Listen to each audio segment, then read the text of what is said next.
তোমাদেরকে পরে হুমকি ধামকি দিয়েছে তোমাকে ছেড়ে দেওয়ার পর? ওই দিনের পর থেকে যেদিন থেকে নিখোঁজ মানে কিছু নাই আর মানে সব ভুলে গেছে।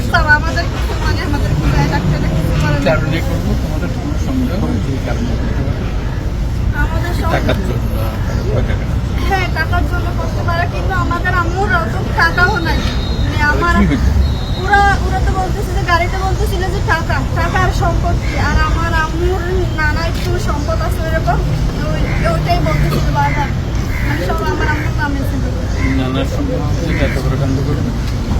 আর আমাদের হচ্ছে একটা আমরা যেখানে থাকি বসত বিরাট, ওইটার থেকে বেশিরভাগ হয়েছে ওইটা আমরা ছোট থাকতে একটা কেস চলতেছিল আমাদের ওইটা নিয়ে। ওই সত্যি মানে হ্যাঁ আমরা হচ্ছে ওদেরকে সন্দেহ করি, কারণ আমাদেরকে যেভাবে ধরছিল আমার বাসায় জানে না, কিন্তু ওরা মানে এমনিতে ফুস দিছে যে রেবি নেওয়া আটক করেছে, কিন্তু আমাদের বাসায় শুনতে জানে না, ওদের থেকে জানছে আমাদের বাসায়। তোমাদেরকে তুলে আনার আগের থেকেই ওরা ফেসবুকে পোস্ট দিচ্ছে যে র্যাব দিয়ে তুলে নিস।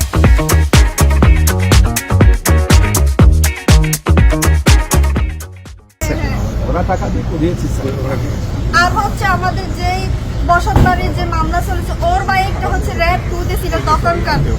কানেকশন হ্যাঁ ওই র্যাব 2 তে ছিল। নামটা কি? তোমার নামটা বলো। আফসানা নুরি আলিয়া।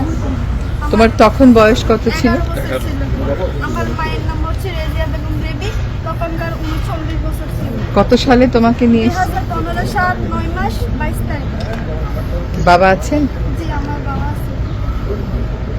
আমার হচ্ছে একটাই কথা, আমার আম্মুকে চাই, আমার মানে যেরকম করে মারেন আমার আম্মুকে একটু আমাদের কাছে ফিরে দেন। তুমি যাদেরকে সন্দেহ করো তাদেরকে কি এখন গ্রেফতার করেছে? না ওরা হচ্ছে আরেকটা মার্ডারও করছে, মানে ওরা আমাদের এলাকা হচ্ছে প্রভাবশালী, ওদের চোখে চোখে দিবে না, কেউ কথাও বলতে পারে না। ওরা এখন বাইরে আছে, ঘুরে বেড়াচ্ছে? হ্যাঁ ওরা মার্ডারও করছে আবার ঘুরে বেড়াচ্ছে, মানে ওদের কথা ওইখানে।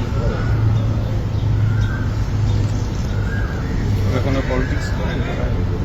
হ্যাঁ ওরা পলিটিক্স করে, আওয়ামী লীগের।